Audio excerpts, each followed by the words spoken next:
Warning: for each form, I will be showing my recommended upgrade setup for battle mode.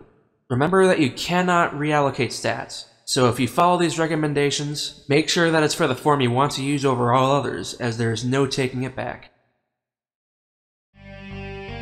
Gohan is a human Saiyan hybrid who makes his appearance from the beginning to the end of Dragon Ball Z. As the son of Goku, Gohan inherited standard Saiyan capabilities, such as a fast physical development and strong upgrades to his stats. Gohan's starting stats make this game very difficult early on, as he has the lowest HP in the game, the lowest strength, slightly below average ki, and average speed. Gohan, while weak, is able to hold his own in battle as a low-tier glass cannon. Coupled with the fact that adult Gohan inherits whatever EXP and upgrades Kid Gohan has, I strongly recommend using him as much as feasibly possible until Chapter 21. For those who struggle with the game mechanics, you should use the stronger characters when available, as Gohan will always have a crippling weakness of having some of the lowest stats in his tier. By the time Gohan leaves the time chamber, Gohan's base stats become a lot more usable. His strength is much more reasonable if you want to be able to rely on melee attacks more, creating a solid mix between that and his beams. At this point, Gohan can hold his own against most enemies in his tier and below. Furthermore, in this form, Gohan has full access to his child moveset that wasn't available before should you attain them via multiplayer. This is Kid Gohan's most powerful form. As your first tier 3 character available, you will find that Gohan's base stats are finally on the higher end of tier 2 characters. If you want to use Kid Gohan, this is the best form available to you. There is no reason to use the earlier forms unless you want to fight weaker enemies in battle mode. The problem with this Gohan is that he's considered tier 3. His base stats are the lowest of any tier 3 character in the game, with his HP not even reaching a safe 100 without a star upgrade. Gohan's saving grace are the upgrades he gets, and the fact he has a strong stable moveset. This Gohan shines the most in team battles if you can obtain his most powerful move. Now 16 according to his birth certificate, Gohan has entered his maturity years, and as a result, his stats are now lower than they were when he first became a Super Saiyan. This is by far the worst Gohan in the game. He retains most of his moveset and gains a couple of optional tools that he couldn't use as a kid, but that isn't saying much. Here's where things can be problematic. This form retains all the EXP he gained as a kid, and the game was thoughtful enough to automatically carry over the same star upgrades you gave him, even if they are not the ones you want to give him. The problem with this Gohan is that by default, he is functionally identical to Goku in his normal state, a 19cc melee, a 23cc 30 power beam, the same starting stats, and did you notice that under the tier box that this Gohan is still considered tier 2 solely because he's now a Super Saiyan? That's not all, but for some reason, Gohan now gains 1 less HP and ki per upgrade, meaning that Goku will always have equal or better stats than a mature Super Saiyan Gohan. The only time you should ever use this form is in Story 21 or Story 27. Now this is more like it. Gohan is supposedly weaker than he was at the Cell games? Well, technically, he got the same power boost to all of his stats as he did as a kid, except his base stats are now way higher than they were as a child. This Gohan has the best stats of any tier 2 character in the game. What I don't understand is why this form is tier 2. His child counterpart's Super Saiyan 2 form is tier 3, and his stats are worse. This Gohan's stats are on par or better than some of the actual tier 3 characters. If you want to use Gohan as a mixed attacker, this is the form you want to use. Gohan's final form, a tier 3 character, one of the best base stats you'll see in the game, perfect for his now unusable dunk shot in Super Saiyan 2 and 3 cards. I can understand the latter two, but his personal melee is now unusable. That never sat well with me. For the sake of keeping all his tools, I recommend using a Super Saiyan 2 form instead.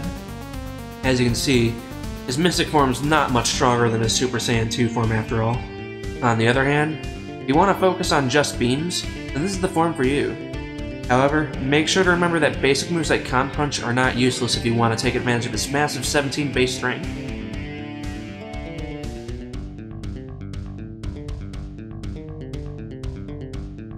In the 6 months that Gohan spent training under Piccolo, Gohan has access to Masenko, a beam with one of the best power accuracy cost ratios in the game. This helps make his low stats more bearable, assuming you pick the Beam deck. If you hadn't, Gohan's next best move is Kamehameha, a move he shouldn't canonically have until at least after the Saiyan Saga. This move is usable by many and can be used without draining too much CC.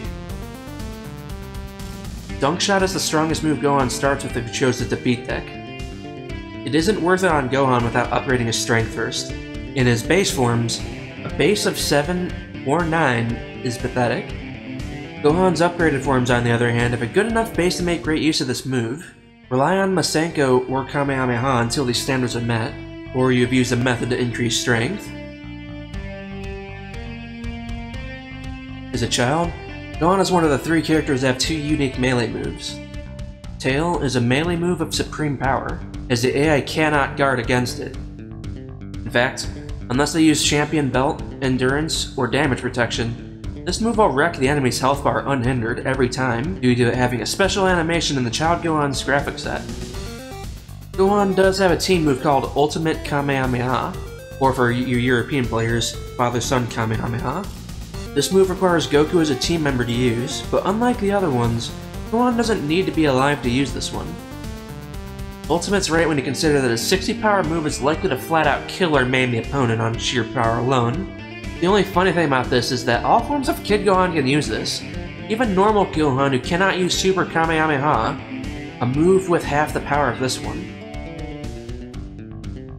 Super Kamehameha is a move that Gohan learned after leaving the Time Chamber.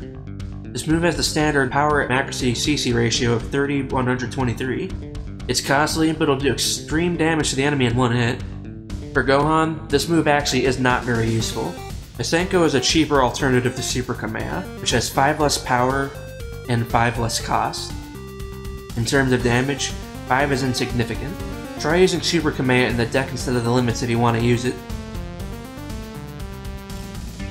Upon growing up, Gohan gains Super Saiyan 2nd and Super Saiyan 3rd.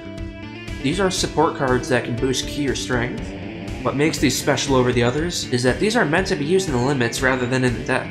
They cost more CC, but being able to use them immediately as soon as the first guard phase, after gathering power, makes this a viable strategy as power-ups do not have a time limit. Now this is a bit of a special case. Only 4 characters in the game lose the ability to use a move they could before, and this is one of them. Dunk Shot is Gohan's reliable melee, but they decided Gohan forgets how to use a move just by powering up. In reality, the reason they got rid of Dunk Shot on Gohan was because of the animation. They made his hair bigger than his transformed counterparts, and as a result, the back left of Gohan's hair gets cut off when he does the jump attack. On the next 2 cards that Gohan loses is another reason to be using Super Saiyan 2. The fact that Gohan's no longer a Super Saiyan means that the Super Saiyan 2nd and Super Saiyan 3rd cards are no longer usable to Gohan in this form. Well, that's all Gohan's capable of. He starts out as a glass cannon and becomes one of the strongest characters you can possibly use. Kid Gohan's main purpose is to wreck everybody with Tail, whereas his adult form's greatest purpose is to become the dominant Tier 2 beast in battle mode. That's all for this review. Next time, we'll be covering Piccolo. For now, here's a Gohan battle montage.